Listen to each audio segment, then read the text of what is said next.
السلام علیکم۔ خانم زرنگا دبے پاؤں آگے بڑھتی رہی۔ تیمور خان ایک ایک لمحہ چاروں طرف سے محتاط تھا۔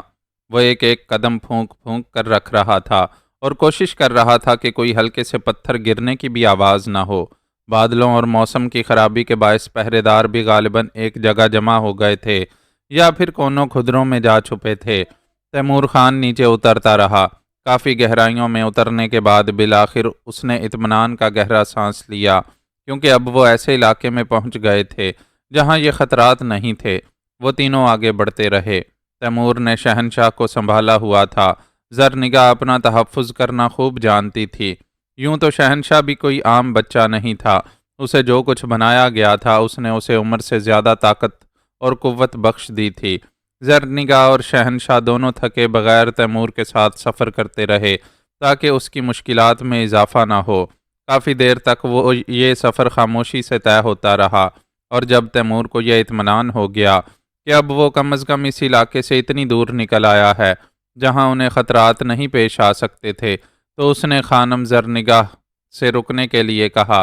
خانم خاموشی سے یہ سفر کر رہی تھی، تیمور کے اشارے پر رک گئی، اور پھر تیمور نے کہا، خانم زرنگا، بے شک لنگڑا تیمور وفاداروں میں سے ہے اور اس بات کا خواہش مند ہے کہ خانم اور شہنشاہ کو کوئی تکلیف نہ پہنچنے پائے، لیکن اس کے باوجود وہ خرم شاہ کو جانتا ہے اور خرم شاہ کے مشوروں کا متمنی ہے۔ میں انتظار کر رہی تھی تیمور خان کہ تم اس بات کا اظہار کرو گے کہ اگر پہاڑوں میں تغرل خان کے خلاف کوئی سازش ہو رہی ہے تو اس سلسلے میں ہمارا کردار کیا ہوگا۔ تم اس جگہ کے بارے میں مجھے بتاؤ گے جہاں ہمیں جانا ہے۔ ہاں خانم، تیمور بہت کچھ سوچتا رہا ہے۔ اس دوران آپ کا کیا خیال ہے؟ کیوں نہ ہم وادی شیربانہ چلیں؟ وادی شیربانہ؟ ہاں خانم، اس کی ایک بنیادی وجہ ہے، تیمور نے کہا۔ کیا؟ نمبر 1، خان ابھی وہیں موجود ہے اور ہم وہاں پوشیدہ طور سے خان سے ملاقات کر سکتے ہیں، بشرط یہ کہ مقررہ وقت تک وہاں پہنچ جائیں۔ بدقسمتی یہ ہے کہ ہمارے پاس گھوڑے بھی نہیں ہیں اور وہاں تک پہنچنے میں ہمیں کچھ وقت لگ جائے گا، اور اگر خان وہاں سے چل پڑے تو بھی کوئی حرج نہیں ہے خانم۔ وادی شیربانہ میں پھیلی ہوئی سرنگوں میں سے بعض ایسی سرنگیں میرے علم میں ہیں جہاں پوشیدہ رہنے کے بہترین انتظامات موجود ہیں۔ دوسری بات یہ خانم کے بہر طور وہاں متعین لوگوں کو اس بات کا علم نہ ہو سکا ہے کہ یہاں کوئی سازش کی جا رہی ہے۔ ابھی یہ بات عام نہیں ہوئی، تاہم میں کوشش کروں گا کہ آپ پوشیدہ رہیں اور میں کسی نہ کسی طرح تغرل خان کو ان واقعات کی اطلاع دوں، اور اگر آپ اس کے علاوہ اور کوئی بہتر صورتحال سمجھتی ہیں تو میں آپ کی رائے کا منتظر ہوں۔ میرا ذہن اس وقت کام نہیں کر رہا تیمور خان۔ میں تو اس بات پر ہی حیران ہوں کہ شیرم خان نے ہمارے خلاف سازش کی ہے۔ جہاں تک میرے علم میں ہے، شیرم خان تو وہ شخص ہے جس نے سفید گھوڑوں کی بنیاد میں تغرل خان کا ساتھ دیا۔ ہاں خانم، اس میں کوئی شک نہیں، لیکن انسان سے زیادہ عجیب چیز اس روئے زمین پر دوسری نہیں ہے۔ اس کے سوچنے کا انداز یوں بدل جاتا ہے کہ کوئی تصور بھی نہیں کر سکتا۔ آپ اس بات کو ذہن سے نکال دیجئے، وقت سارے حالات سامنے لے آئے گا۔ ہمیں صرف اس وقت اپنے تحفظ کے لیے مناسب بندوبست کرنا ہے۔ اگر تم سمجھتے ہو کہ تیمور خان کہ اس وقت ہمارے پوشیدہ رہنے کے لیے شیربانہ کی وادی زیادہ مناسب ہے تو مجھے اعتراض نہیں ہے۔ میرے خیال میں اگر حالات بہت خراب صورتحال اختیار کر گئے تو شیرم خان یہ سوچ بھی نہیں سکتا کہ پوشیدہ رہنے کے لیے شیربانہ کی پہاڑیوں کا انتخاب کیا گیا ہوگا۔ آپ لوگوں کو دوسرے علاقوں میں تلاش کیا جائے گا۔ میں سمجھتا ہوں وہ جگہ نہایت موزوں ہے اور وہاں میں آپ کی آسائشوں کا کچھ بندوبست بھی کر سکتا ہوں۔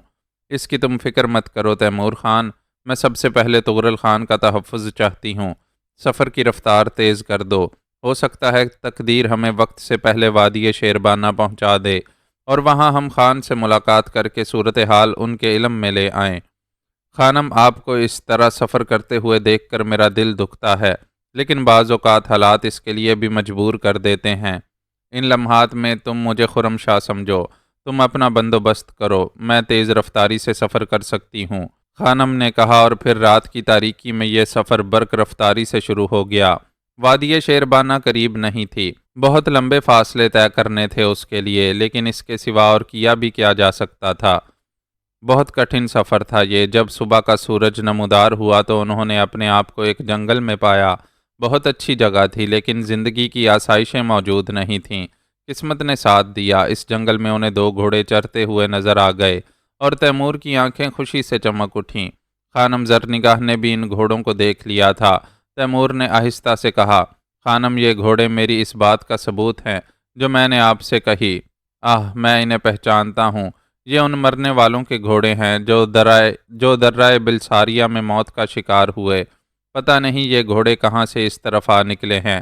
خانم میں آپ کو مبارکباد دیتا ہوں۔ وقت ہماری مدد کر رہا ہے، تقدیر ہمارے ساتھ ہے، اور اب ہم وادی شیربانہ کا سفر آسانی طے کر سکیں گے۔ ان گھوڑوں کو پکڑو تیمور، ان گھوڑوں کو پکڑو۔ ٹھہرو، میں تمہاری مدد کرتی ہوں۔ لیکن اس سے پہلے کہ خانم زرنگاہ آگے بڑھتیں، شہنشاہ خان نے آگے بڑھ کر کہا، اتنا کام تو میں بھی کر سکتا ہوں خانم، بس مجھے اور تیمور کو جانے دیجیے۔ زرنگاہ چونک کر شہنشاہ کو دیکھنے لگی۔ یہ پہلا موقع تھا کہ کسی ایسے لمحے میں شہنشاہ نے آگے بڑھ کر خود کو پیش کیا تھا، اور پھر اس کے بعد شہنشاہ کی مہارت بھی قابل دید تھی۔ گھوڑے پرسکون تھے لیکن بہر طور انہیں قریب پا کر بھڑک اٹھے تھے۔ تیمور تو اپنے لنگڑے پن کی وجہ سے وہ پھرتی نہ دکھا سکا، لیکن شہنشاہ نے بجلی کی طرح تڑپ کر ایک گھوڑے کی پشت پر قبضہ جما لیا، اور پھر بھڑکے ہوئے گھوڑے کو قابو میں کرنا بھی اس کے لیے مشکل نہ ہوا۔ گھوڑے کی پشت پر اس کا وزن ہی کتنا تھا، لیکن اس کی شہ سواری دیکھ کر زرنگاہ کی آنکھوں میں محبت کی ایک چمک آ گئی۔ واقعی شہنشاہ تغرل خان کا بیٹا تھا، اسی کی طرح نڈر، اسی کی طرح بہادر اور اسی کی طرح ضدی گھوڑے نے اپنی ہر ممکن کوشش کرنے کے بعد تھک ہار کر گردن ڈال دی۔ تیمور بھی اس دوران کسی نہ کسی طرح اپنے گھوڑے کو قابو میں کر چکا تھا۔ بہر طور ان گھوڑوں کے مل جانے سے ان لوگوں کو بے حد مسرت ہوئی تھی، اور اس کے بعد دن کی روشنی کا سفر رات کے تکلیف دہ سفر سے کہیں زیادہ آسان تھا۔ درختوں سے ایسے پھل حاصل کر لیے گئے تھے جو صبح کے ناشتے کے کام آ سکیں، لیکن ان پھلوں سے صرف شہنشاہ نے فائدہ اٹھایا تھا۔ تیمور یا زرنگاہ کو قطعی بھوک نہیں لگی تھی۔ وہ دشمنوں کی نگاہوں سے بچنے کی کوشش کرتے ہوئے ایسے درے اور پہاڑیوں کی آڑ لیتے ہوئے گزر رہے تھے جو انہیں دوسروں کی نگاہوں سے پوشیدہ رکھ سکیں۔ اس خطرے کو نظر انداز نہیں کیا جا سکتا تھا کہ کسی بھی لمحے شیرم خان کے آدمیوں سے ملاقات ہو سکتی ہے۔ وہ سفر کرتے رہے اور تیمور خان ان دونوں کو لے کر بحفاظت وادی شیربانہ کے علاقے میں داخل ہو گیا۔ یہاں جو کچھ کیا گیا تھا اسی کی ہدایات کی روشنی میں کیا گیا تھا۔ چنانچہ تیمور جانتا تھا کہ کون کون سی جگہیں ان دنوں استعمال کی جا رہی ہیں اور کہاں کہاں ان لوگوں کی توجہ رہی ہے۔ اس نے اپنی تمام تر ذہانتوں کے ساتھ ایسے ہی ایک جگہ منتخب کی۔ ایک بڑی سی چٹان تھی جسے اندر سے کھوکھلا کر دیا گیا تھا اور باہر سے یہ چٹان بالکل ہی عام محسوس ہوتی تھی۔ تیمور ان دونوں کو لے کر اس چٹان کے دروازے سے اندر داخل ہو گیا۔ یہاں اس نے ان دونوں کو پہنچا کر کہا، خانم زرنگاہ یہ جگہ محفوظ ترین ہے، گھوڑوں کو یہاں سے ہٹا دینا ہوگا۔ ایک گھوڑے کو میں دور ہانک دیتا ہوں، دوسرا گھوڑا البتہ محفوظ رکھنا پڑے گا کیونکہ وہ میرے استعمال میں رہے گا۔ میں آپ سے دست بستہ عرض کرتا ہوں خانم کہ بے شک خرم شاہ بذات خود بھی بہت کچھ ہے، لیکن اس وقت اگر تیمور کو اس کے کام میں آسانیاں فراہم کی جائیں تو وہ دلی شکر گزار ہوگا۔ مطلب تیمور خان میں سمجھی نہیں، زرنگاہ نے کہا۔ خانم یہاں بالکل آرام سے رہیں اور بہت محتاط رہیں، یہ ازحد ضروری ہے۔ میں چاہتا ہوں خانم کہ آپ کو ہر قیمت پر یہیں پاؤں، اور اگر خانم کا حکم اس سے مختلف ہوا تو ظاہر ہے تیمور اس سے انحراف نہیں کرے گا، لیکن تیمور کی خواہش ہے کہ جب خان اس سے یہ پوچھے گا کہ خانم زرنگاہ اور اس کا بیٹا کہاں ہیں تو میں بآسانی خان کو یہاں پہنچا دوں گا۔ خانم زرنگاہ یہ وقت کی ضرورت ہے، اور میں سمجھتا ہوں کہ آپ ایک زیرک خاتون کی حیثیت سے اس سلسلے میں مجھ سے تعاون کریں گی۔ تم سے تعاون کر کے میں نے تغرل خان کی ناراضگی کا خطرہ مول لیا ہے تیمور خان۔ بہر طور جو کچھ میری تقدیر میں لکھا ہے وہ ہو کر رہے گا۔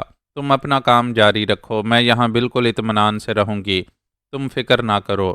تیمور نے گردن خم کی اور بولا، تو پھر مجھے اجازت دیجیے، میں ذرا صورتحال معلوم کرنے کے لیے جا رہا ہوں۔ اگر خان یہیں موجود ہیں تو اطمینان رکھیے، تھوڑی بہت دیر کے بعد وہ آپ سے ملاقات کر لیں گے۔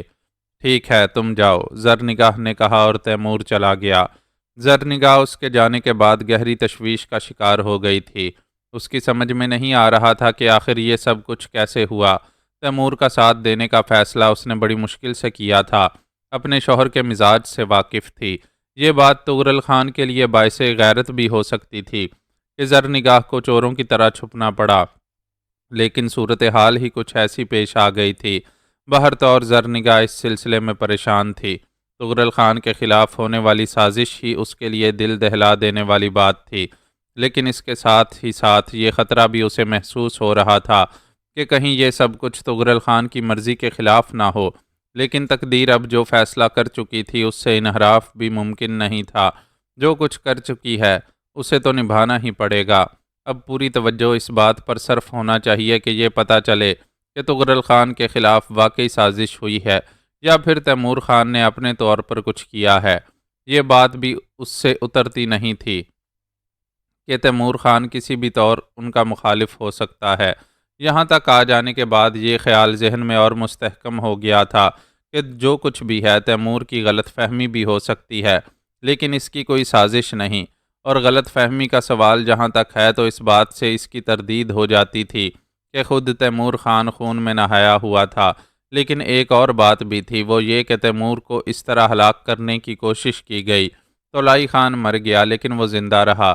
بہر طور زرنگاہ کا ذہن ابھی کوئی فیصلہ کرنے سے قاصر تھا۔ وہ بے شک اس معاملے میں سوچتے سوچتے تھک گئی تھی۔ شہنشاہ خان البتہ مطمئن تھا اور اس نے زرنگاہ کو مطمئن کرتے ہوئے کہا، خانم تمہیں اس طرح پریشان نہیں ہونا چاہیے، شہنشاہ تمہارے ساتھ ہے، لیکن جو کچھ اس لنگڑے اور بڑے سر والے نے کہا اس میں سچائی ہے۔ بابا خان کے خلاف سازش ہوئی ہے۔ او شہنشاہ میرے بیٹے، ابھی یہ باتیں تمہارے ذہن کو داغدار کرنے کی نہیں ہیں، ان تمام خیالات کو ہمارے لیے رہنے دو۔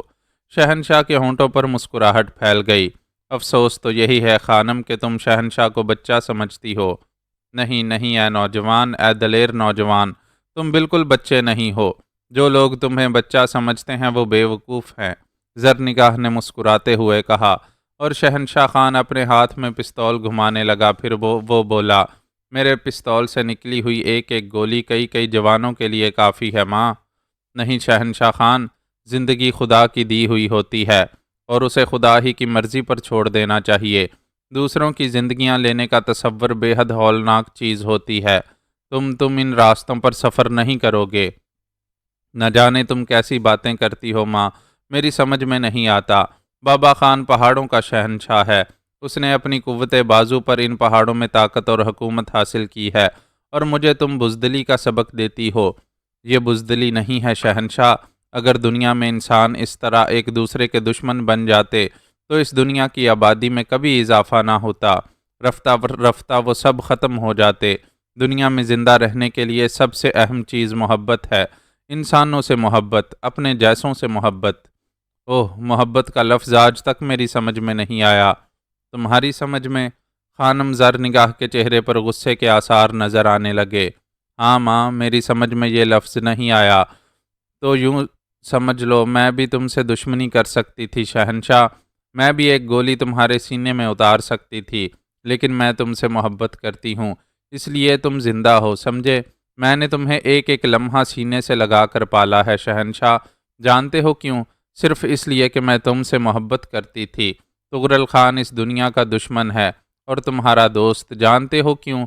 اس لیے کہ وہ تم سے محبت کرتا ہے۔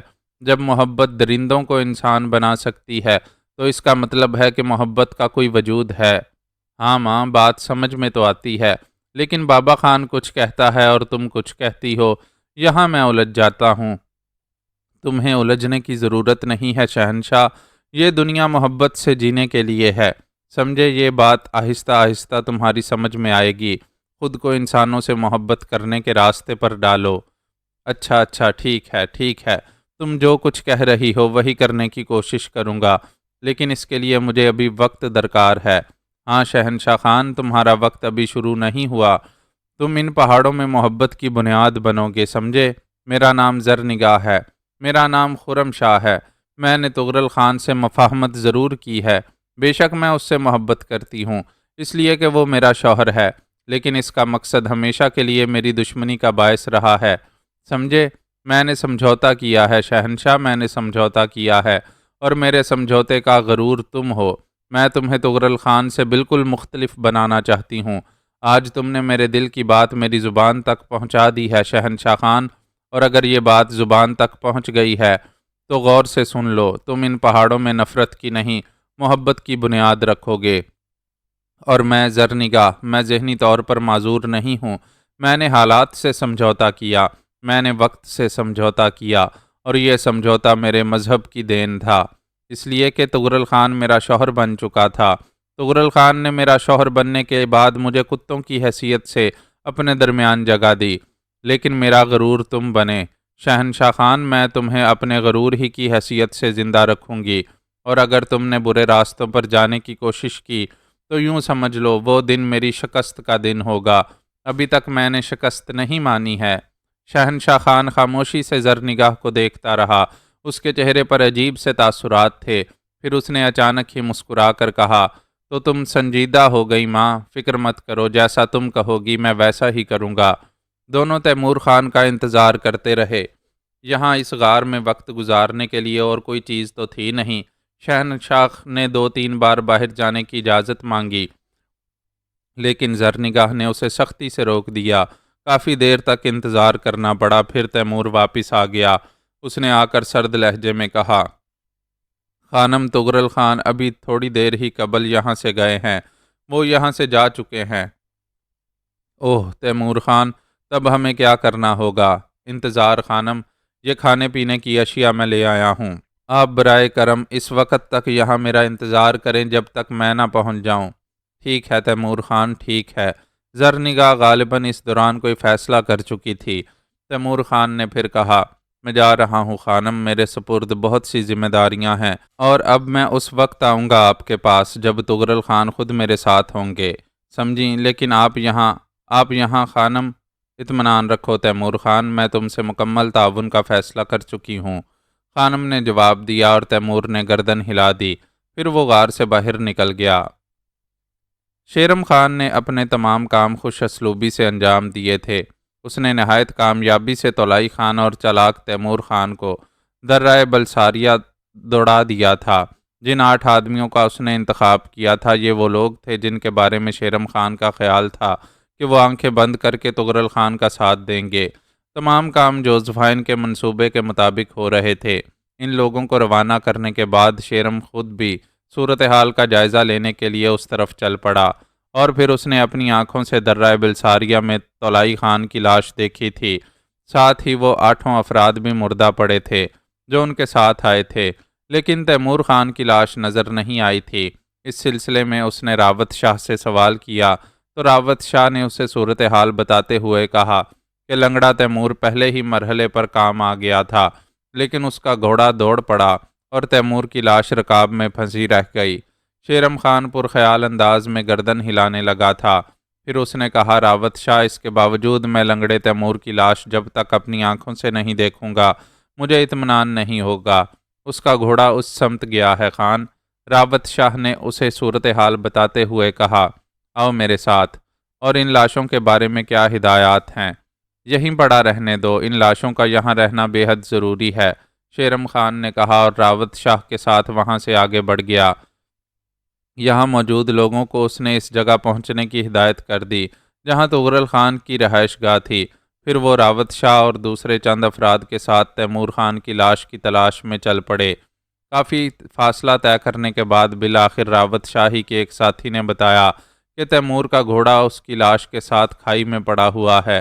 شیرم اس نشاندہی پر اس جانب چل پڑا، اور پھر بلندی سے اس نے تیمور کی مسخ لاش دیکھی۔ گھوڑے کی کیفیت دیکھ کر یہ بات کسی کے وہم و گمان میں بھی نہیں آ سکتی تھی کہ خود تیمور میں زندگی کے آثار باقی ہوں گے۔ شیرم نے مطمئن ہو کر گردن ہلائی اور راوت شاہ کے ساتھ وہاں سے واپس چل پڑا۔ اب وادی شیربانہ جانے کا کوئی فائدہ نہیں تھا، چنانچہ اس نے آبادی ہی کا رخ کیا تھا، اور بالآخر تیز رفتاری سے گھوڑا دوڑاتا ہوا وہ اپنے ساتھیوں کے ساتھ اس جگہ پہنچ گیا جہاں تغرل خان کی رہائش گاہ تھی۔ سارے کے سارے کام منصوبے کے مطابق ہوئے تھے، اور شیرم خان خوش تھا۔ باہر طور اس کے بعد بھی اسے بہت سے کام کرنے تھے، چنانچہ اس نے اپنے کاموں کا آغاز کر دیا۔ یہاں اس کے ساتھی دندناتے پھر رہے تھے اور اس سلسلے میں آخری لمحات ابھی نہیں آئے تھے۔ شیرم خان نے پہلے کام کے طور پر اسلحے پر قبضہ کرنے کی تیاریاں شروع کر دیں۔ اس کے لیے پہلے ہی ایک جگہ منتخب کر لی تھی، چنانچہ اس کے ساتھی وہاں سے اسلحہ نکالنے لگے جہاں ذخیرہ گاہ تھی، اور اسے نئی جگہ منتقل کیا جانے لگا۔ یہاں موجود لوگوں میں سے ان لوگوں کو جن کے بارے میں یہ شبہ تھا کہ وہ ہر قیمت پر تغرل خان کا ساتھ دیں گے، ایسی جگہ طلب کر لیا گیا تھا جہاں ان پر بآسانی قابو پایا جا سکے۔ ابھی ان لوگوں سے اسلحہ لینے کی کوشش نہیں کی گئی تھی، اس کام کے لیے ایک مخصوص وقت متعین کر لیا گیا تھا۔ ابھی تو شیرم خان کو بہت سے کام انجام دینے تھے۔ بہر طور اسے اطلاع مل گئی کہ اسلحہ منتقل کر دیا گیا ہے، اور اس کے بعد اس نے نئے مرحلے کا آغاز کیا۔ وہ رات کا ابتدائی حصہ تھا جب اس کے ساتھیوں نے وہاں موجود ایک ایک شخص کو اس میدان میں جمع ہونے کے لیے کہا جہاں عام طور سے تغرل خان اپنے ساتھیوں کو بلا کر ہدایات دیا کرتا تھا، لیکن اس وقت شیرم خان کی طلبی پر وہ حیران ہوئے تھے۔ بدر شاہ بھی یہاں آنے والوں میں شامل تھا۔ شیرم خان نے بالآخر اپنے مقصد کا آغاز کیا، اور وہ ایک بلند جگہ کھڑے ہو کر بولا، دوستو اور ساتھیو، تم میں سے بیشتر لوگ حیران ہوں گے کہ اس بار تغرل خان کی بجائے میں نے تمہیں کیوں طلب کیا ہے۔ حالات ایسے ہی ہو گئے ہیں۔ ایک ایسی دلدوز کہانی نے جنم لیا ہے کہ میں سخت پریشان ہوں، تمہیں سنائے بغیر بھی نہیں رہ سکتا، اور تم سے چھپانا بھی ممکن نہیں ہے۔ ایسی کیا بات ہوئی ہے شیرم خان؟ تغرل خان تو خیریت سے ہے؟ بدر شاہ نے پوچھا۔ ہاں، تغرل خان خیریت سے ہے، لیکن ہم میں سے کوئی محفوظ نہیں ہے۔ یہ بات بہت دنوں سے میرے ذہن میں ہے دوستو۔ بہت عرصہ ہوا میں نے اس کا تجزیہ کیا، بہت سوچا اس بارے میں، اور آج بالآخر فیصلہ کیا کہ آپ لوگوں سے اس سلسلے میں آخری گفتگو کر لی جائے۔ بدر شاہ اور دوسرے معززین کو مخاطب کر کے میں ایک سوال کرتا ہوں، ہم انسان ہیں یا جانور؟ شیرم خان، ہم سمجھے نہیں۔ بہت عرصے سے میں بھی نہیں سمجھ پایا تھا یہ بات، لیکن آج وقت نے مجھے بہت کچھ سمجھا دیا ہے۔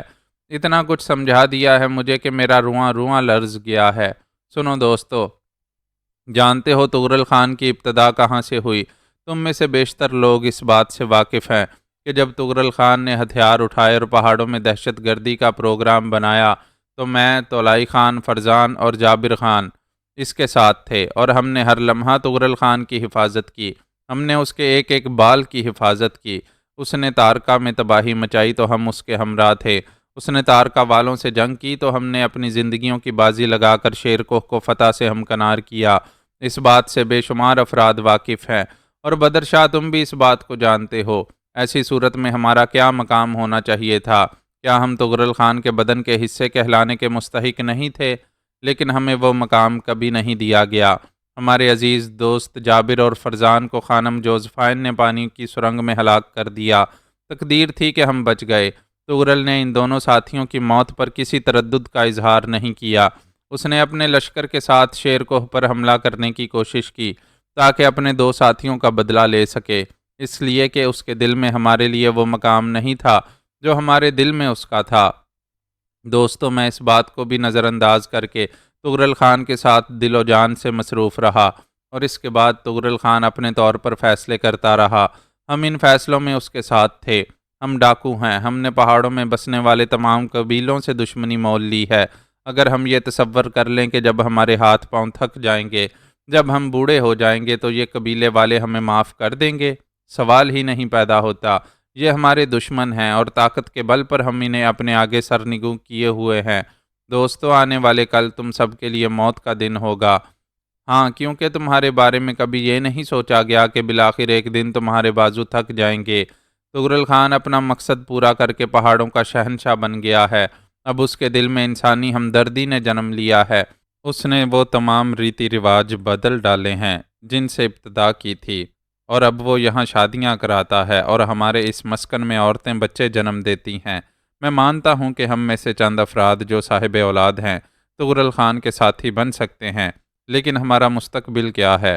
دوستو، میں نے اس سلسلے میں تغرل خان سے بارہا کہا کہ بہتر یہ ہوگا کہ ہم جس انداز میں کام کرتے رہے ہیں وہی انداز برقرار رکھیں تاکہ پہاڑوں میں ہمارا زوال نہ ہو، لیکن تغرل خان نے اس بات پر کوئی توجہ نہیں دی۔ اس کا ہمیشہ یہی رویہ رہا ہے۔ جو کچھ اس نے سوچا جو کچھ اس نے چاہا وہی ہمارا عمل رہا۔ ہم نے کبھی اپنے طور پر اپنے آپ میں وہ قوتیں نہیں پائیں کہ ہم بھی کوئی حق بات منوا سکتے ہیں۔ میں کہتا ہوں وہ ہمارا سردار ہے، ہم اس کی سرداری تسلیم کرتے ہیں، لیکن ہمیں بھی تو انسان سمجھا جائے۔ اس نے ہمیں جنم نہیں دیا، وہ ہمارا باپ نہیں ہے، وہ ہماری زندگیوں کا مالک نہیں ہے۔ ہم اپنی زندگی جینا چاہتے ہیں، ہم سے یہ حق کیوں چھینا گیا ہے؟ میں بڑے دکھ کے ساتھ آپ کو یہ بتاتا ہوں کہ وادی شیربانہ میں اس بار تغرل خان نے ایک نیا حکم نافذ کیا ہے۔ وہ نیا حکم یہ تھا کہ 5 چھوٹے قبیلوں کو آپس میں ملا دیا جائے اور وہاں وہی نظام رائج کیا جائے جو شیر کوہ میں رائج ہے۔ میرے بد نصیب دوست، ہمارے درینہ ساتھی، میرے اکلوتے ساتھی تولائی خان نے اس بات کی مخالفت کی۔ اس نے کہا کہ یہ مناسب نہیں ہے، قبیلے ہمارے خراج ادا کرتے ہیں، قبیلے ہمیں خراج ادا کرتے ہیں اور ہم ان کی چھوٹی موٹی شکایات دور کرتے رہیں، بس یہی طریقہ کار رہنا چاہیے۔ لیکن اس کے جواب میں دوستو، اس کے جواب میں تولائی خان کو موت کا مزہ چکھنا پڑا۔ ہاں، تغرل خان نے اسے مروا دیا اور اس کی لاش درہ بلساریہ میں پڑی ہوئی ہے۔ وہ لوگ جنہوں نے اس کا ساتھ دیا درہ بلساریہ میں ایڑیاں رگڑ رگڑ کر مر چکے ہیں۔ تیمور خان جس نے تغرل خان کو سمجھانا چاہا، اسے بھی ہلاک کر دیا گیا۔ یہ بات میرے لیے ناقابل برداشت ہے دوستو۔ آج وہ دونوں اپنے 8 ساتھیوں کے ساتھ تغرل خان کے صرف ایک حکم کے خلاف چند الفاظ کہنے کی وجہ سے مارے گئے۔ کل ہم میں سے ہر شخص اس کے ہاتھوں ہلاک ہو جائے گا۔ ہم اس کے وفادار ہیں، کتے نہیں۔ ہم دوستوں کی طرح جینا چاہتے ہیں، کتوں کی طرح نہیں۔ تم میں سے کون کون اپنے آپ کو اس کے لیے کتا تسلیم کرنے کے لیے تیار ہے؟ ہاتھ اٹھا دے۔ کون اس کے ہاتھوں موت کا خواہش مند ہے؟ میں دیکھنا چاہتا ہوں کہ وفا کی آخری حد کیا ہوتی ہے۔ انسانوں کی طرح جینے والے کتوں کی طرح کیسے جی سکتے ہیں؟ میں ان کی صورت دیکھنا چاہتا ہوں۔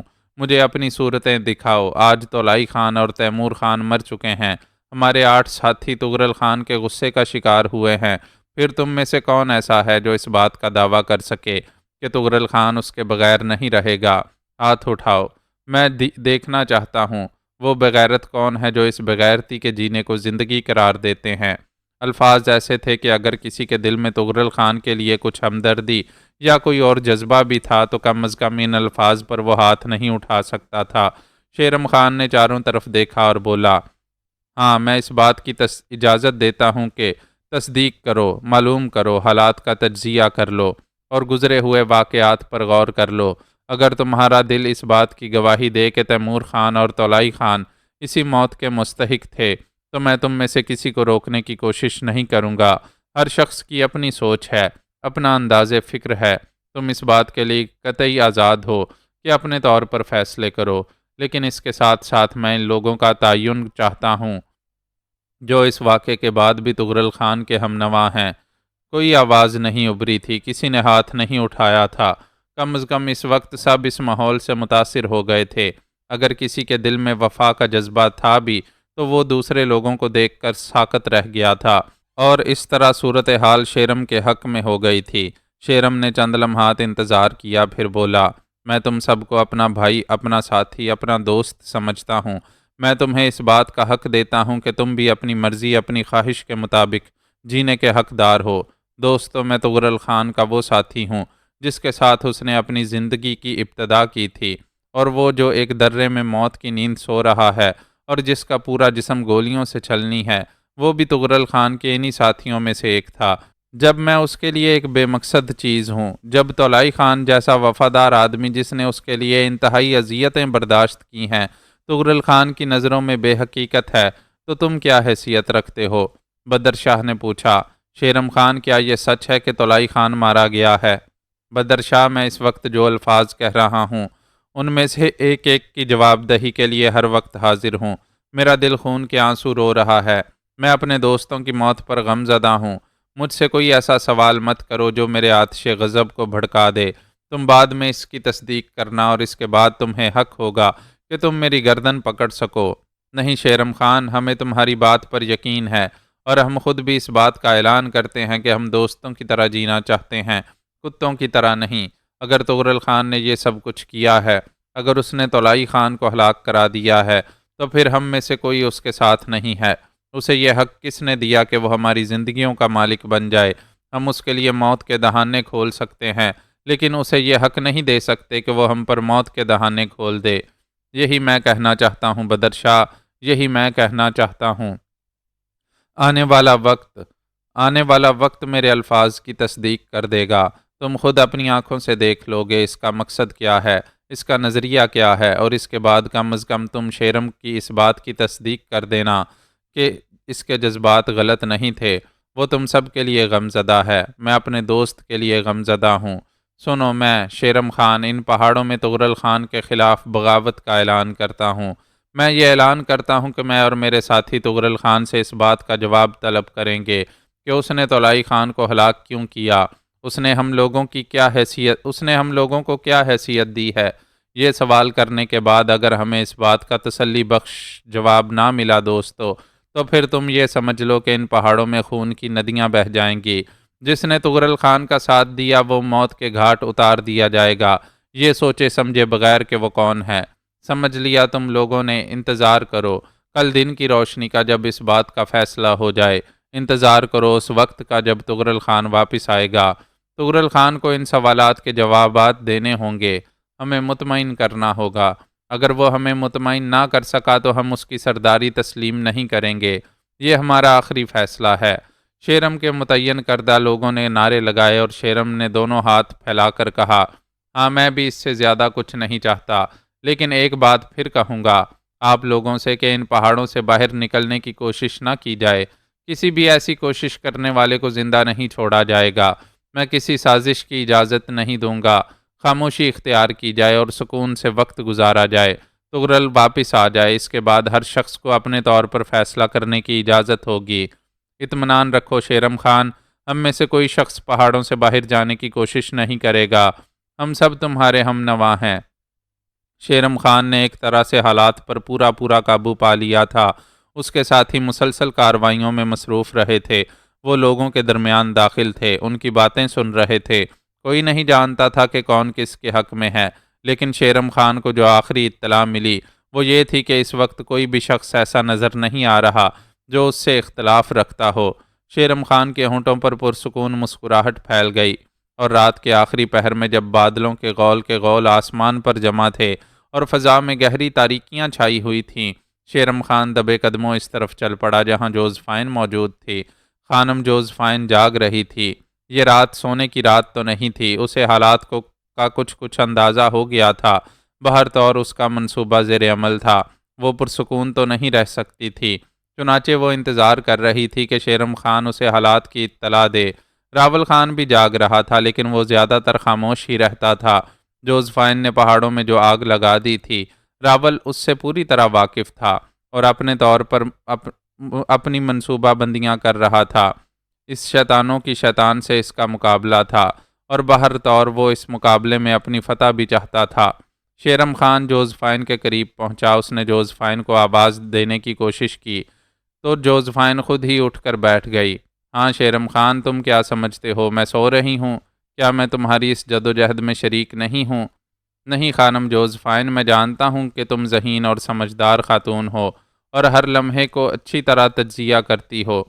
چھوڑو ان باتوں کو، تم سناؤ کیا رہی؟ خانم، سارا کام منصوبے کے مطابق ہوا ہے، اس میں کوئی گڑبڑ نہیں ہوئی۔ میں نے اپنا ہر کام خوش اسلوبی سے انجام دیا ہے۔ اب ہمیں صرف تغرل خان کی واپسی کا انتظار ہے۔ تفصیل جوزفائن نے کہا، اور شیرم خان نے اسے اب تک کی جانے والی کارروائیوں کے بارے میں بتانا شروع کر دیا۔ جوزفائن غور سے سن رہی تھی، پھر اس نے کہا، بدر شاہ نے بھی اس کی مخالفت نہیں کی؟ خانم، اب تک مجھے جو معلومات حاصل ہوئی ہیں ان کے مطابق ابھی تک کسی نے اس کی مخالفت میں ایک لفظ بھی نہیں کہا۔ وہ سب کے سب جذباتی ہو گئے ہیں۔ جوزفائن کے ہونٹوں پر مسکراہٹ پھیل گئی۔ اس نے آہستہ سے کہا، یہی تو میں چاہتی تھی شیرم خان، یہی ہماری کامیابی کی دلیل ہے۔ ویسے تمہارا کیا خیال ہے تغرل خان کب تک واپس آ جائے گا؟ خانم جوزفائن، ویسے تو اصول کے مطابق اسے کم از کم 2 دن کے بعد آ جانا چاہیے، لیکن صرف ایک خیال ہے میرے ذہن میں، جب وہ ہم لوگوں کو نہ پائے گا وہاں تو ہمارے بارے میں معلومات حاصل کرے گا، اور ہو سکتا ہے وقت سے کچھ پہلے وہاں سے نکل پڑے۔ خیر، تم نے جس برق رفتاری سے یہ سب کچھ کیا ہے، اس کے تحت اگر وہ جلد واپس آ بھی جاتا ہے تو اور اچھا ہے۔ یہ فیصلہ جلد ہو جائے گا۔ کیا تم نے تغرل خان کی بیوی اور اس کے بیٹے کو اپنے قبضے میں کر لیا ہے؟ نہیں، قبضے میں تو میں نے کسی چیز کو نہیں کیا سوائے اسلحے کے، لیکن اگر آپ کہیں تو ہاں، یہ ضروری ہے کہ اسے اس غار سے اسلحے کی طرح دوسرے غار میں منتقل کر دو، تاکہ اگر تغرل خان یا اس کے ساتھ کچھ افراد مقابلے پر آمادہ ہو جائیں تو ان کے ذریعے تغرل خان کو روکا جا سکے۔ خانم، یہ صورتحال کافی خطرناک ہو جائے گی۔ جو کچھ ہو گیا ہے وہ کم خطرناک ہے۔ تم بے فکری سے وہ کرتے چلے جاؤ جس کی ہدایت تمہیں میں کروں، باقی معاملات مجھ پر چھوڑ دو۔ ٹھیک ہے خانم، میں ان دونوں کو اپنے قبضے میں لیے لیتا ہوں۔ اور کوئی حکم؟ نہیں، فی الحال بس اتنا ہی کافی ہے۔ تغرل خان واپس آ جائے اور یہ سب کچھ ایک مرحلے پر پہنچ جائے تو پھر میں تمہیں آئندہ کے سلسلے میں ہدایات دوں گی۔ بہتر ہے خانم، اب میں چلتا ہوں۔ میرا ان لوگوں سے دور رہنا ابھی بالکل مناسب نہیں ہے۔ یہ اس انقلاب کے آخری لمحات ہیں، اور اگر ان لمحات سے تم بآسانی گزر گئے تو یوں سمجھو کہ سب کچھ میری مرضی کے مطابق ہو جائے گا۔ جوزفائن نے کہا اور شیرم نے گردن ہلا دی۔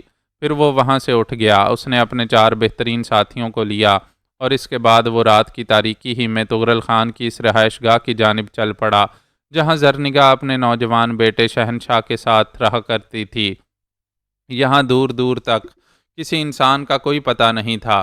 چاروں طرف مکمل خاموشی چھائی ہوئی تھی اور رات کی تاریکی نے ماحول کو نگل رکھا تھا۔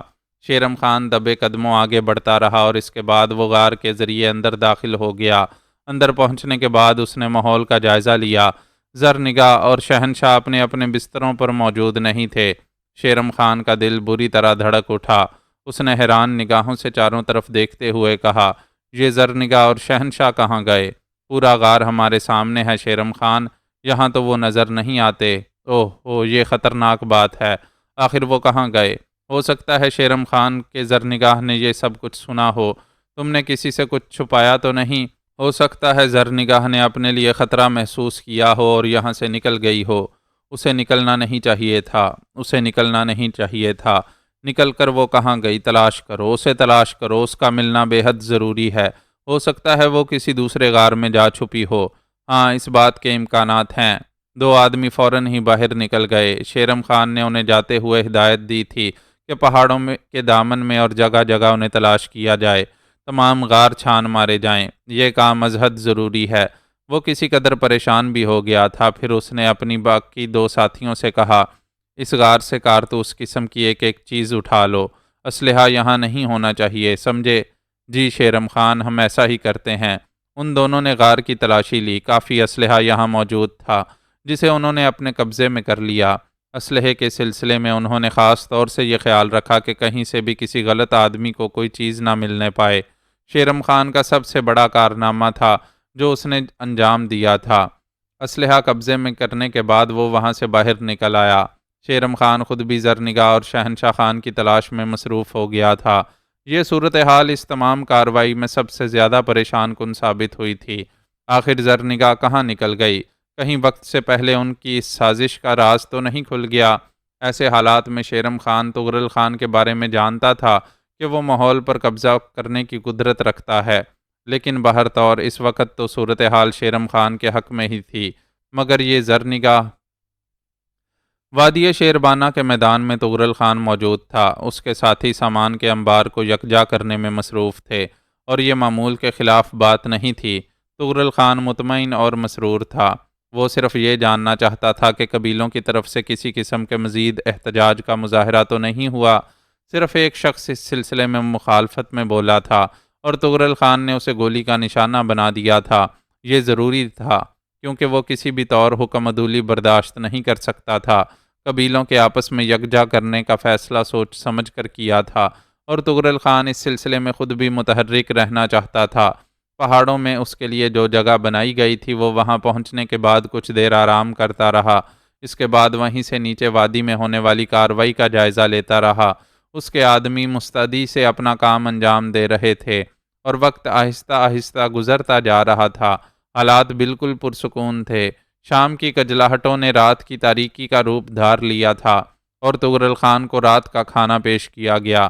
مال و اسباب کے انبار تقریباً باندھے جا چکے تھے اور اب ان کی روانگی کا مرحلہ باقی تھا۔ ہمیشہ کی طرح تغرل خان اس بار بھی یہ کام اپنی نگرانی میں ہی کرا رہا تھا، لیکن کھانا کھانے کے بعد اس نے ایک شخص کو بلایا اور اس سے کہا کہ تیمور کو اس کے پاس بھیج دے۔ تیمور کے نام کے ساتھ ہی اس کے ذہن میں یہ خیال آیا تھا کہ تیمور بہت دیر سے اس کے پاس نہیں آیا تھا۔ اس نے غصیلے انداز میں کہا، یہ لنگڑا تیمور کہاں مر گیا ہے؟ اس سے کہو کہ فوراً میرے پاس پہنچے۔ پہلے آدمی کو تو اس نے ہدایات دے دی تھیں، دوسرا آدمی بھی دوڑا چلا گیا۔ تغرل خان سوچوں میں گم ہو گیا۔ کافی دیر گزر گئی اور تیمور نہیں آیا تو تغرل خان کا غصہ اور بڑھنے لگا۔ وہ دونوں ہی غائب تھے جنہیں اس نے تیمور کو بلانے کے لیے بھیجا تھا۔ پھر وہ غصے میں بھرا ہوا باہر نکل آیا۔ باہر کئی افراد موجود تھے۔ اس نے ان میں سے ایک شخص کو گریبان سے پکڑتے ہوئے کہا، او کتے، او مردود، میں نے کہا تھا کہ تیمور کو فوراً میرے حضور پیش کیا جائے، کہاں مر گیا وہ؟ اور وہ دونوں جنہیں میں نے اس کام کے لیے بھیجا تھا وہ بھی کہیں مر گئے ہیں کیا؟ سردار، مجھے علم نہیں تھا، میں ابھی جاتا ہوں، اس شخص نے کہا، اور تغرل خان نے اسے زور سے دھکا دیا۔ وہ اپنے آپ کو سنبھال کر دوڑتا ہوا چلا گیا۔ ابھی وہ زیادہ دور نہیں گیا تھا کہ وہ دونوں پریشان سے تغرل خان کے سامنے پہنچ گئے۔ تغرل خان باہر ہی موجود تھا۔ کہاں مر گئے تھے تم کتو؟ تغرل خان نے غرا کر کہا۔ سردار، تقریباً پوری وادی میں تلاش کر ڈالا، نہ تیمور ہے، نہ تولائی خان ہے، اور نہ شیرم خان۔ لوگوں کا کہنا ہے کہ انہوں نے تو نہ جانے کب سے انہیں نہیں دیکھا۔ کیا بک رہا ہے؟ موت آئی ہے تیری؟ تغرل خان غرایا۔ سردار، ہم نے صرف خود ہی انہیں تلاش نہیں کیا بلکہ بے شمار لوگ انہیں تلاش کرتے پھر رہے ہیں۔ وہ وادی میں موجود نہیں ہیں اور سرنگوں میں وہاں بھی دیکھا جا رہا ہے۔ ابھی لوگ آ کر سردار کو اس سلسلے میں اطلاع دیں گے۔ تینوں ایک ساتھ مر گئے، کہاں گئے آخر وہ؟ مجھ سے اجازت لیے بغیر۔ دیکھو، جہاں خراج کی اشیاء باندھی جا رہی ہیں وہاں تو وہ موجود نہیں ہیں۔ چپے چپے پر دیکھ لیا گیا ہے سردار، تینوں کا پتہ نہیں ہے۔ اوہ، آخر کہاں نکل گئے یہ لوگ؟ کہاں نکل گئے؟ خیر، تلاش کرو انہیں۔ ان تینوں میں سے کوئی بھی مل جائے اسے میرے پاس بھیج دو، تغرل خان نے کہا اور اپنی کمین گاہ میں واپس آ گیا۔ اسے ان تینوں پر بے حد غصہ آ رہا تھا۔ انہیں اس کے ساتھ رہنا چاہیے تھا۔ اتنی دیر کے لیے وادی سے غائب ہو جانا آخر کیا معنی رکھتا تھا؟ انہیں اس کی جرت کیسے ہوئی؟ تغرل خان پیچ و تاب کھاتا رہا اور رات گہری ہوتی چلی گئی۔ پھر اس کی قوت برداشت جواب دینے لگی۔ ایک بار پھر وہ باہر نکل آیا۔ بہت سے لوگ سامنے موجود تھے۔ کیا کر رہے ہو تم لوگ یہاں؟ سردار کو اطلاع دینے آئے تھے کہ سرنگوں میں ایک جگہ دیکھ لی گئی ہے، اور نہ صرف سرنگوں میں بلکہ وادی کے اطراف کا جائزہ بھی لے لیا گیا ہے۔ وہ لوگ موجود نہیں ہیں۔ کیا؟ تغرل خان کا ماتھا ٹھنک اٹھا۔ وہ کسی سوچ میں ڈوب گیا تھا۔ پھر اس نے کہا، اوہ، انہیں تلاش کرتے رہو، کہیں وہ کسی حادثے کا شکار تو نہیں ہو گئے، کہیں ایسا نہ ہوا ہو کہ کسی قافلے والے نے انہیں اغوا کر لیا ہو، ان کے خلاف کوئی سازش کی گئی ہو۔ نہیں، یہ نہیں ہونا چاہیے۔ پہاڑوں میں ایک بار پھر آگ اور خون کی ہولی شروع ہو جائے گی۔ اگر کسی نے تولائی خان، تیمور خان یا شیرم خان کو کوئی نقصان پہنچانے کی کوشش کی، یہ معلومات ہونی چاہیے۔ میں ان کا انتظار کروں گا۔ رات کے کسی بھی لمحے میں وہ واپس آ جائیں تو فوراً انہیں میرے پاس بھیجا جائے۔ جو حکم سردار، ہم سب مل کر کوشش کر رہے ہیں۔ تغرل خان پریشانی کے عالم میں واپس اندر آ گیا اور اس کے بعد نہ جانے رات کے کون سے پہر تک وہ جاگتا رہا۔ اسے شدید بے چینی کا احساس ہو رہا تھا اور وہ سوچ رہا تھا کہ یقیناً کوئی اہم بات ہی ہے۔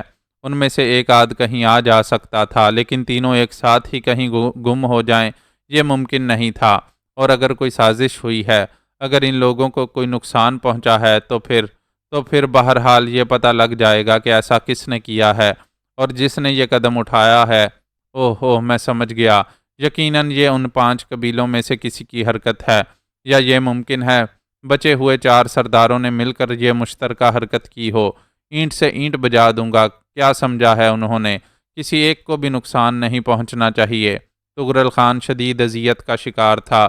اسے اپنے یہ تینوں ساتھی بے حد عزیز تھے۔ وہ ان تینوں میں سے کسی ایک کا نقصان بھی برداشت نہیں کر سکتا تھا۔ رات بھر وہ کھولتا رہا، یہاں تک کہ صبح کی روشنی نمودار ہو گئی۔ تغرل خان کا چہرہ غصے سے آگ بگولا ہو گیا۔ باقی لوگ بھی شاید جاگتے ہی رہے تھے۔ یہ صورتحال ان کے علم میں آ گئی تھی۔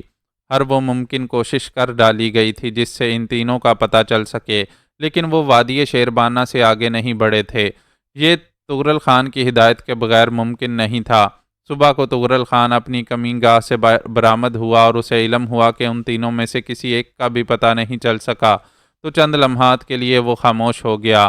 اب اس کے دل میں صرف ایک ہی خیال آ رہا تھا، یقیناً کوئی حادثہ ہوا ہے، یقیناً کچھ ہو گیا ہے۔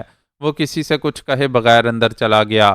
پریشانیاں انتہا کو پہنچ گئی تھیں، اس کی سمجھ میں نہیں آ رہا تھا کہ کیا کرے۔ کئی گھنٹے وہ اسی طرح اپنے غار میں بیٹھا رہا اور اس کے بعد کوئی فیصلہ کر کے باہر نکل آیا۔ پھر اس نے ان میں سے چند افراد کو بلا کر کہا، سامان کی منتقلی معمول کے مطابق ہونی چاہیے، میں واپس جا رہا ہوں۔ یہاں اطراف میں اگر ان کے بارے میں کوئی اطلاع ملے تو مجھے پہنچائی جائے، اور اگر کچھ نہ پتہ چل سکے تو سامان کے ساتھ وہ تمام لوگ واپس آ جائیں جو یہاں خراج کی رسم کے سلسلے میں آئے تھے۔ باقی لوگ اپنی ذمہ داریاں اسی انداز میں انجام دیں گے۔ یہ کہہ کر وہ اپنے ساتھیوں کے ساتھ واپس چل پڑا، لیکن اس کے ذہن پر ایک عجیب سا بوجھ سوار تھا۔ تغرل خان کے ذہن میں صرف ایک ہی تصور تھا، کچھ ہوا ضرور ہے، کوئی ایسا واقعہ جو اس کی سمجھ میں نہیں آ رہا، اور اگر کسی قبیلے نے ایسی کوئی حرکت کی ہے، ان لوگوں کو کوئی نقصان پہنچایا ہے، تو پھر تغرل خان دل ہی دل میں سوچ رہا تھا، اور اس کے احساسات اس کے چہرے سے نمایاں تھے۔ گھوڑے کی رفتار بے حد تیز تھی، اب وہ جلد سے جلد اپنی رہائش گاہ پر پہنچ جانا چاہتا تھا۔ فاصلے کم ہوتے گئے اور بالآخر دور سے وہ جگہ نظر آنے لگی جہاں تغرل خان اپنے ساتھیوں کے ساتھ رہتا تھا۔ اس وقت تغرل خان کے ساتھ کل 6 افراد تھے جنہیں وہ وادی شیربانہ سے لایا تھا۔ اس کی رفتار اتنی تیز تھی کہ بار بار اس کے 6 ساتھی پیچھے رہ جاتے تھے۔ بہرطور وہ اس میدان میں پہنچ گیا جہاں عام طور سے وہ اپنے ساتھیوں کو جمع کر کے ہدایات جاری کیا کرتا تھا، اور جو ہی اس کا گھوڑا میدان کے سرے پر پہنچا، اس نے ایک تعجب خیز منظر دیکھا۔ ہر چٹان پر، ہر موڑ پر اس کے ساتھی کھڑے ہوئے تھے، بالکل خاموش، ساکت و جامد۔ ان کے کھڑے ہونے کا یہ انداز تغرل خان کے لیے بالکل اجنبی تھا۔ وہ حیرت سے انہیں دیکھتا رہا، اپنا گھوڑا آگے بڑھاتا رہا۔ پھر اس کی نگاہیں شیرم خان پر پڑیں اور دفعتاً اس نے گھوڑے کی پشت پر ہاتھ مارا۔ گھوڑے نے ایک لمبی چھلانگ لگائی اور شیرم خان کے قریب پہنچ گیا۔ اوئے شیرم خان، اوئے بغیرت، او گدھے، او بیوقوف، تو یہاں کیسے نظر آ رہا ہے؟ وادی شیربانہ سے کیوں چلا آیا؟ جواب دے، مجھ سے اجازت لیے بغیر تو وہاں سے کیسے آ گیا؟ اور وہ دونوں کہاں مر گئے؟ کیا وہ بھی تیرے ساتھ ہیں؟ اوئے شیرم خان، میں تجھ سے پوچھ رہا ہوں۔ تغرل نے ادھر ادھر نگاہیں دوڑاتے ہوئے کہا، لیکن اسے تولائی خان اور تیمور خان نظر نہیں آئے تھے۔ تب اس کی نظریں پھر شیرم خان کی جانب گھوم گئیں۔ کیا تو بہرا ہو گیا ہے؟ میں نے تجھ سے کچھ پوچھا ہے شیرم خان؟ تم نے مجھ سے تولائی اور تیمور کے بارے میں پوچھا ہے خان؟ ہاں، کیا وہ بھی تیرے ساتھ واپس آ گئے ہیں؟ کہاں مر گئے وہ دونوں؟ تغرل خان غرایا، یہ تو تم ہی بتاؤ گے خان کہ وہ دونوں کہاں مر گئے؟ شیرم خان نے سرد لہجے میں کہا، اور تغرل خان چونک پڑا۔ اوئے شیرم، اوئے کتے، کس انداز میں بات کر رہا ہے تو؟ میں تجھ سے ان دونوں کے بارے میں پوچھ رہا ہوں اور تو مجھ سے کہہ رہا ہے کہ میں تجھے ان کے بارے میں بتاؤں؟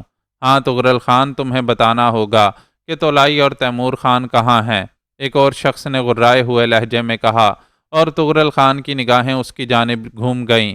مطلب کیا ہے تیرا؟ کیا مطلب ہے تیرا؟ وہی جو تم نے سنا، بتاؤ تولائی خان اور تیمور خان کہاں ہیں؟ پوچھنے والا ایک معمر آدمی تھا اور کافی عرصے سے تغرل خان کے ساتھ رہتا تھا۔ جواب میں تغرل خان نے جھلا کر پستول نکالا اور اس کی طرف رخ کر کے بولا، تیری موت آ گئی ہے کیا؟ مجھ سے ان کے بارے میں پوچھ رہا ہے؟ مجھ سے؟ اگر میں جانتا ہوتا تو تم لوگوں سے سوال کیوں کرتا؟ تغرل خان، تمہاری اس بات کو تسلیم نہیں کیا جا سکتا اور تم جواب دینے کے لیے مجبور ہو۔ تغرل خان کی آنکھوں سے خون ابلنے لگا۔ میں جواب دینے کے لیے مجبور ہوں؟ ہاں تغرل خان، یہ جواب تمہیں دینا ہوگا، تو پھر جواب سن لو۔ تغرل خان نے پستول کی نال سیدھی کی اور دوسرے لمحے ایک دھماکہ ہوا اور سامنے والے شخص کی پیشانی داغدار ہو گئی۔ کتے، گفتگو کرنے کا سلیقہ بھی بھول گئے ہو؟ اوئے شیرم، تو ابھی تک خاموش ہے، تو نے بھی یہی الفاظ کہے تھے مجھ سے۔ ہاں تغرل خان، آج وہ وقت آ گیا ہے جب تم اس بات کا جواب دینے کے لیے مجبور ہو۔ شیرم خان نے جواب دیا، تغرل خان، تمہارے ظلم کی اب انتہا ہو گئی ہے، تمہیں جواب دینا ہوگا۔ عقب سے ایک آواز سنائی دی اور تغرل خان پھر گھوم گیا۔ یہ سوال میں نے کیا ہے تم سے، لے جواب۔ تغرل خان نے دوسری گولی اس کے سینے میں اتار دی اور پھر خونخوار لہجے میں بولا، اور کون کون مجھ سے جواب مانگنا چاہتا ہے؟ ہم 3 آوازیں ابھریں اور ہر آواز پر تغرل خان کے پستول سے فائر ہوا اور 3 آدمی مزید نیچے گر گئے۔ شیرم ہاتھ باندھے خاموش کھڑا تھا، وہ بغور تغرل خان کا چہرہ دیکھ رہا تھا۔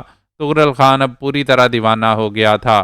اس نے خونخوار نگاہوں سے ادھر ادھر دیکھتے ہوئے کہا، اور کون مجھ سے اس بات کا جواب مانگنا چاہتا ہے؟ ہم سب چاروں طرف سے آوازیں بلند ہونے لگیں اور تغرل خان کے دونوں پستول خالی ہو گئے۔ وہ غصے سے دیوانہ ہو رہا تھا۔ اس کے بعد وہ آگے بڑھا اور شیرم کے قریب پہنچ گیا۔ اس نے گھوڑے پر بیٹھے بیٹھے شیرم خان کا گریبان پکڑ لیا اور اسے جھنجھوڑتا ہوا بولا، شیرم خان، یہ سب کتے بھونک رہے ہیں اور تو خاموش ہے، دیکھ رہا ہے۔ ہاں میں دیکھ رہا ہوں تغرل خان کہ اب تمہارے پستول میں کتنی گولیاں رہ گئی ہیں، کتنے لوگوں کو اور مارو گے تم، کتنے لوگوں کو مارو گے؟ شیرم خان نے غرائے ہوئے لہجے میں کہا اور تغرل خان کے ہاتھ سے اپنا گریبان چھڑا لیا۔ تغرل خان کا منہ کھلے کا کھلا رہ گیا۔ وہ چند لمحات حیران نگاہوں سے شیرم کو دیکھتا رہا، پھر بولا، کیا تو پاگل ہو گیا ہے شیرم؟ تیرا دماغ چل گیا ہے؟ تو چاہتا ہے میں ان سب کو فنا کر دوں؟ تو چاہتا ہے میں ان سب کو مار ڈالوں؟ لیکن کیوں؟ آخر کیوں؟ جتنے لوگوں کو تم نے ابھی مارا ہے خان، ان کے بارے میں تم نے کوئی سوال نہیں کیا۔ کون ہے یہ؟ انسان یا کتے؟ چیونٹیاں ہیں یا یہ جنہیں تم جب چاہو اپنے قدموں سے مسل دو؟ خان، تم ان سب کا کچھ نہیں بگاڑ سکتے، تم انہیں فنا نہیں کر سکتے۔ ہتھیار ہمارے پاس بھی ہیں اور ہم بھی ان کا استعمال کرنا جانتے ہیں۔ جانتے ہو کس طرح؟ شیرم خان نے ایک ہاتھ اٹھایا اور دفعتاً دھائیں دھائیں کر کے بہت سے فائر کیے۔ وہ 6 افراد اپنے گھوڑے سے نیچے گر پڑے تھے جو تغرل خان کے ساتھ وادی شیربانہ سے آئے تھے۔ تغرل خان نے انہیں دیکھا اور پھر پلٹ کر ادھر ادھر دیکھنے لگا۔ اب صورتحال کچھ اس کی سمجھ میں آتی جا رہی تھی۔ وہ خاموشی سے شیرم کو گھورتا رہا، پھر اس نے پریشان لہجے میں کہا، شیرم، میں جاننا چاہتا ہوں شیرم خان۔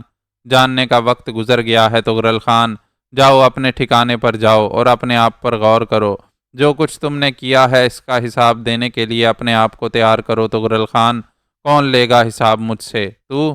میں نہیں، یہ سب تمہارے ساتھی۔ تو تب پھر تیری موت ہی آئی ہے شیرم خان، تیری موت ہی آئی ہے، تغرل خان نے کہا اور گھوڑے کو ایڑ لگا دی۔ پھر وہ دیوانگی کے عالم میں اپنی رہائش گاہ کی طرف چل پڑا۔ اس کے دل و دماغ میں طوفان برپا تھا۔ جو کچھ ہوا تھا اس کی سمجھ میں نہیں آیا تھا، لیکن اب وہ سمجھنا بھی نہیں چاہتا تھا۔ شیرم خان اس سے بدتمیزی سے پیش آیا تھا۔ اس کے ساتھ آنے والوں کو اس کے سامنے موت کے گھاٹ اتار دیا گیا تھا، اس کی اجازت کے بغیر۔ وہ ان سب کو ختم کر دینا چاہتا تھا، ان سب کو فنا کر دینا چاہتا تھا۔ وہ اس کے پستول خالی ہو گئے تھے، لیکن اس کی رہائش گاہ میں کافی اسلحہ موجود تھا۔ وہ ان سب کو بھون دینے کے لیے بے چین تھا، اور اسی دیوانگی کے عالم میں وہ گھوڑے سمیت یہاں تک پہنچ گیا تھا۔ غار کے دہانے پر پہنچ کر وہ گھوڑے کی پشت سے کود گیا اور پاگلوں کی طرح اس غار میں داخل ہو گیا جہاں وہ رہتا تھا۔ اس نے دیوانگی کے عالم میں اندر داخل ہو کر وہ تمام چیزیں کھنگال ڈالی جہاں اس کا اسلحہ موجود رہتا تھا، لیکن اسلحے کا نام و نشان وہاں نہیں تھا۔ تغرل خان پاگلوں کی طرح ایک ایک چیز کو وہاں سے اٹھا اٹھا کر پھینکتا رہا۔ اس نے پورے غار کی تلاشی لے ڈالی، لیکن وہاں اسے کچھ نہیں ملا۔ تبھی اچانک اسے شہنشاہ اور زرنگاہ کا خیال آیا۔ وہ بھی تو یہیں ہوتے تھے، وہ بھی تو یہیں رہتے تھے، وہ کہاں گئے؟ تغرل خان چونک کر سیدھا ہو گیا اور اس کے حلق سے غرائی ہوئی آواز نکلی، زرنگاہ تو کہاں ہے؟ لیکن اسے کوئی جواب سنائی نہیں دیا تھا۔ اب تغرل خان کے حواس کسی حد تک بحال ہونے لگے۔ وہ پریشانی کے عالم میں غار کے درمیان کھڑے ہو کر چاروں طرف کا جائزہ لینے لگا۔ غار کی ہر چیز جوں کی توں موجود تھی، بس یہاں زرنگاہ نہیں تھی، شہنشاہ نہیں تھا، اور ہتھیار نہیں تھے۔ یہ سب کچھ اس کے حلق سے ایک تیز آواز نکلی، شہنشاہ، شہنشاہ، اور پھر یہ آواز دبتی چلی گئی۔ دفعتاً ہی اس کے ذہن میں ایک جملہ کلبلایا، سازش، کوئی سازش، یقیناً کوئی سازش۔ وہ ادھر ادھر دیکھتا رہا اور پھر آہستہ آہستہ چلتا ہوا مسہری پر جا بیٹھا۔ اس کے چہرے پر عجیب سے تاثرات تھے۔ پھر اس کے حلق سے ایک گلگیر آواز نکلی، آہ شہنشاہ، زرنگاہ، تم دونوں کہاں گئے؟ کہاں گئے تم دونوں؟ لیکن کوئی جواب نہیں ملا۔ ظاہر ہے وہ دونوں یہاں موجود نہیں تھے۔ پھر یکا یک ہی تغرل خان کو ایک احساس ہوا، ایک ہلکا سا احساس، غار میں اس کے علاوہ بھی کوئی اور موجود ہے، یقیناً یہاں کوئی موجود ہے۔ کون ہے یہاں؟ کون ہے؟ جواب میں مسحری آہستہ سے ہلی اور پھر اس کے نیچے سے کوئی باہر نکل آیا۔ تغرل خان نے اسے دیکھا اور اچھل کر کھڑا ہو گیا۔ یہ تیمور تھا۔ لنگڑے تو یہاں کیا کر رہا ہے؟ تغرل خان نے خونی آنکھوں سے اسے دیکھتے ہوئے کہا، اور تیمور نے ہونٹوں پر انگلی رکھ کر اشارہ کیا۔ مطلب یہ تھا کہ وہ خاموش ہو جائے۔ پھر وہ آہستہ آہستہ آگے بڑھا اور غار کے دہانے کے قریب پہنچ گیا۔ بلا شبہ سب کچھ ہو چکا تھا، لیکن ابھی کسی کی اتنی مجال نہیں تھی کہ پہاڑی کی چڑھائیاں عبور کر کے تغرل خان کے ٹھکانے پر پہنچ جائے۔ یہاں تک کہ شاید شیرم بھی اس کی ہمت نہیں کر پایا تھا۔ تغرل خان کے لیے جو فیصلہ بھی اس نے کیا ہو، لیکن اس فیصلے پر عمل درآمد کتنا مشکل کام تھا، یہ شیرم خان کا دل ہی جانتا تھا۔ وہ خوف کا شکار تھا کہ نہ جانے کس طرح رخ تبدیل ہو جائے۔ باہر طور تغرل خان کی ہیبت ابھی ان لوگوں پر طاری تھی۔ باہر کا ماحول خاموش پا کر تیمور واپس آ گیا اور اس نے تغرل خان سے کہا، خان، بہت کچھ ہو گیا ہے۔ اتنا کچھ ہو گیا ہے کہ تم تصور بھی نہیں کر سکتے۔ جو کچھ ہوا اس کا خمیازہ تم سب کو بھگتنا پڑے گا۔ جہاں تک بڑی کھوپڑی کا تعلق ہے تو وہ تیرا ہر ستم سہنے کے لیے تیار ہے، لیکن ہمارے ساتھی تمہارا ساتھ چھوڑ گئے ہیں تغرل خان۔ تیرے وہ ساتھی جن کے ساتھ تو نے اپنی زندگی کا آغاز کیا تھا، تیرا ساتھ چھوڑ گئے۔ لنگڑے، تیری موت آ گئی ہے۔ میں تجھے اپنے ہاتھوں سے بھی قتل کر سکتا ہوں۔ تیری گردن دبا کر تجھے ہلاک کر سکتا ہوں۔ تغرل خان نے آگے بڑھ کر تیمور کی گردن پکڑ لی اور تیمور مسکرا دیا۔ ابھی تھوڑی دیر رک جاؤ عظیم آقا، اپنی یہ خواہش ضرور پوری کر لینا، لیکن کم از کم بڑی کھوپڑی والے کی پوری کہانی تو سن لو۔ تو ان حالات میں بھی مجھے کہانیاں سنانا چاہتا ہے؟ میں پوچھتا ہوں یہ سب کیا ہے؟ کیا ہوا ہے یہ سب کچھ؟ یہی تو ساری کہانی ہے آقا، اسے سنانے کا موقع تو دے مجھے۔ وہ شیرم کتا، وہ دو کوڑی کا انسان، جانتا ہے کس لہجے میں مجھ سے گفتگو کر رہا ہے۔ میں ان سب کو فنا کر دوں گا، ان سب کو موت کے گھاٹ اتار دوں گا میں۔ تیمور، میں تیری کہانی بعد میں سنوں گا۔ یہاں سے اسلحہ کہاں گیا؟ سب کچھ غائب کر دیا گیا ہے۔ یہاں سے شہنشاہ کہاں ہے؟ زرنگاہ کہاں ہے؟ خان، جب تک پوری بات نہیں سنو گے کچھ نہیں معلوم ہوگا تمہیں۔ اوہ، پوری بات کب سنائے گا مجھے پوری بات تو؟ مجھے اس کا موقع تو دو۔ باہر ہمارے گرد دشمنوں کا گھیرا ہے آقا، باہر سے ہوشیار رہنا ضروری ہے۔ اگر وہ لوگ یہاں تک آ گئے تو یہ سمجھ لو کہ ہمارا بچ نکلنا مشکل ہو جائے گا۔ تو کیا بکواس کر رہا ہے؟ یہ سب کچھ کیا ہو رہا ہے؟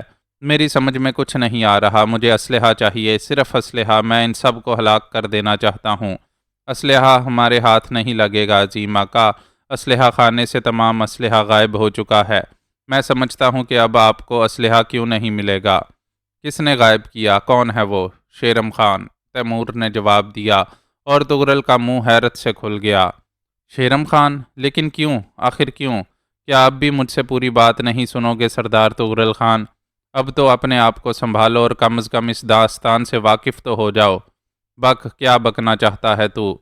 شاید شیرم ہم سے باغی ہو گیا ہے۔ شیرم تغرل سے باغی ہو گیا ہے۔ شیرم نے ایک زبردست سازش کی ہے، ایسی سازش جس کا ہم تصور بھی نہیں کر سکتے۔ اس سازش کو ختم کر دیا جائے گا۔ ممکن نہیں ہے سردار، ممکن نہیں ہے۔ وادی شیربانہ میں خراج کی رسم پوری ہونے کے بعد، اس وقت جب میں اور تولائی خان قافلے والوں کی روانگی کی نگرانی کر رہے تھے، دفعتاً شیرم خان 8 سواروں کے ساتھ ہمارے پاس آیا۔ اس نے مجھے اور تولائی خان کو حکم دیا کہ عظیم آقا کے حکم کے مطابق ہم درہ بلساریہ چلے جائیں۔ تیمور نے سارے حالات سے آگاہ کرتے ہوئے کہا، عظیم آقا، میں نہیں جانتا کہ اس سازش میں کون کون شریک ہے۔ پہلے سے ہمارے ذہنوں میں ایسی کوئی بات نہیں تھی۔ مجھے کچھ علم نہیں ہے عظیم آقا، لیکن ایک بات میں جانتا ہوں کہ سازش کامیاب ہو چکی ہے، اور اس وقت پہاڑوں میں رہنے والا ہر شخص تغرل کا دشمن ہے۔ تغرل کے چہرے پر خون ہی خون بکھرا ہوا تھا۔ تیمور نے اسے دیکھتے ہوئے کہا، میں جانتا ہوں کہ سردار تغرل خان کے دل پر کیا بیت رہی ہے، لیکن کیا سردار تغرل خان ایک بات نہیں جانتا کہ زوال شہنشاہوں پر ہی آتا ہے؟ وہ لوگ جو شہنشاہ نہیں ہوتے چھوٹی موٹی مصیبتوں میں گرفتار ہوتے رہتے ہیں، لیکن بڑی مصیبت کسی بڑے آدمی پر ہی آتی ہے، اور سردار تغرل خان، یہ وہی وقت ہے جب تجھ پر مصیبت نازل ہوئی ہے۔ میں ان سب کو فنا کرنے کی صلاحیت رکھتا ہوں تیمور۔ تو اپنی آنکھوں سے دیکھے گا کہ میں ان سب کو ہلاک کر دوں گا۔ ان کی موت صرف میرے ہاتھوں آئے گی، صرف میرے ہاتھوں۔ میں سردار تغرل خان کو مشورہ دینے کی ہمت نہیں کر سکتا، لیکن اس سے پہلے بھی سردار تغرل خان اس بڑی کھوپڑی پر اعتماد کرتا رہا ہے۔ آج اسی اعتماد کا حوالہ دے کر تجھے کہتا ہوں کہ اس صورتحال سے نمٹنے کے لیے جوش سے نہیں، ہوش سے کام کرنا ہوگا۔ میں بمشکل تمام زندگی کی بازی لگا کر شہنشاہ خان اور خانم زرنگاہ کو بچا کر نکال لے جانے میں کامیاب ہو گیا ہوں، اور اگر اس وقت سردار تغرل خان نے ہوش سے کام نہ لیا تو وہ انہیں کبھی نہیں پا سکے گا۔ اوہ شہنشاہ، ہمارا شہنشاہ ٹھیک تو ہے نا؟ اسے تو کوئی نقصان نہیں پہنچا؟ نہیں خان، یہ گدھے، یہ بیوقوف یقینی طور پر انہیں نقصان پہنچانے سے باز نہ آتے اگر میں انہیں یہاں سے نکال نہ لیتا۔ تغرل خان کی ذہنی رو بدل گئی، اب ذرا مختلف انداز میں سوچنے لگا تھا وہ، چنانچہ اس نے کہا، اوہ تیمور، تو نے ہمارے اوپر یہ سب سے بڑا احسان کیا ہے، واقعی تو نے ہمارے اوپر یہ سب سے بڑا احسان کیا ہے، مگر تیری سمجھ میں یہ بات آتی ہے آخر شیرم بغیرت کو کیا ہوا؟ یہ کیوں میرے خلاف کھڑا ہو گیا؟ اس نے اپنے پرانے دوست، اپنے بچپن کے ساتھی تولائی خان کو ہلاک کروا دیا۔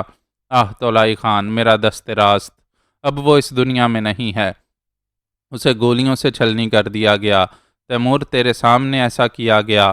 ہاں عظیم آقا، میرے سامنے ایسا کیا گیا، اور میں بھی اگر چالاکی سے کام نہ لیتا تو اس وقت تیرے سامنے نہ ہوتا، لیکن مجھے اپنی زندگی برقرار رکھنی تھی، اس لیے کہ شہنشاہ خان کو ان لوگوں کے چنگل سے بچاؤں، خانم زرنگاہ کو یہاں سے نکال کر لے جاؤں، ورنہ میں بھی تولائی کے ساتھ ہی موت قبول کر لیتا۔ مجھے یقین کیوں نہیں آتا تیمور، مگر تو ٹھیک کہتا ہے، مجھے ہوش سے کام لینا ہوگا، ورنہ تغرل خان کی مٹھیاں بھینچ گئی۔ عجیب کیفیت کا شکار تھا وہ، اور تیمور گہری نگاہوں سے اس کا تجزیہ کر رہا تھا۔ اس نے دوبارہ یہاں آ کر اپنی زندگی کو ایک بار پھر داؤ پر لگا دیا تھا، اور جانتا تھا کہ ایک ذرا سی لغزش سب کچھ ختم کر سکتی ہے، سب کچھ۔ معزز ناظرین و سامعین، لائک، کمنٹس اور شیئر ضرور کریں، شکریہ۔